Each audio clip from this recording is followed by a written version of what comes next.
4 જૂને યોજનારી મતદાન ગણતરી માટે અમદાવાદમાં કેન્દ્ર પર તૈયારીઓ તેજ કરી દેવામાં આવી છે। મતકેન્દ્ર પર ચૂંટણી પંચે તૈયારીઓ શરૂ કરી દીધી છે। મીડિયા રૂમ, કંટ્રોલ રૂમ, એલઈડીની વ્યવસ્થાની તૈયારીઓ કરી દેવામાં આવી છે।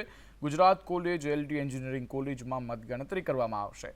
પોલીસ બંદોબસ્ત માટેના ડોમ અને કંટ્રોલ રૂમની તૈયારીઓ પણ શરૂ કરી દેવાઈ છે।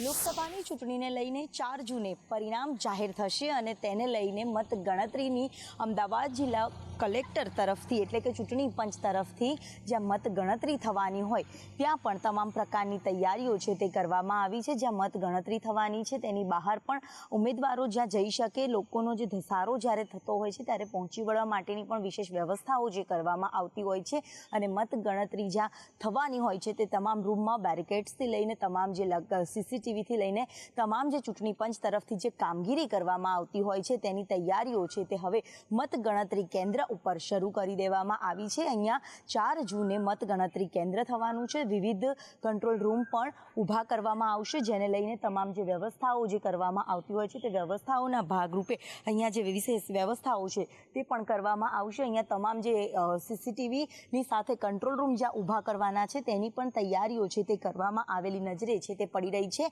અને અહીંયાથી તમામ જે કાઉન્ટિંગ જે શરૂ થશે તેના ટેબલો પણ લાગી ચૂક્યા છે અને જ્યાં સીસીટીવીથી લઈને કંટ્રોલ રૂમ જે ઊભા કરવાની જે વાત છે તે પણ તમામ પ્રકારની તૈયારીઓ છે તે હવે મતગણતરીના દિવસો જે બાકી રહ્યા છે, પરિણામના જે દિવસો બાકી રહ્યા છે, જ્યારે ગુજરાતમાં અલગ અલગ મતગણતરી કેન્દ્ર ઉપર ચૂંટણી પંચ તરફથી તમામ તૈયારીઓ શરૂ કરવામાં આવી છે। કેમેરામેન મનીષ વાણિયા સાથે દિવ્યા ચૌહાણ, સંદેશ ન્યૂઝ, અમદાવાદ।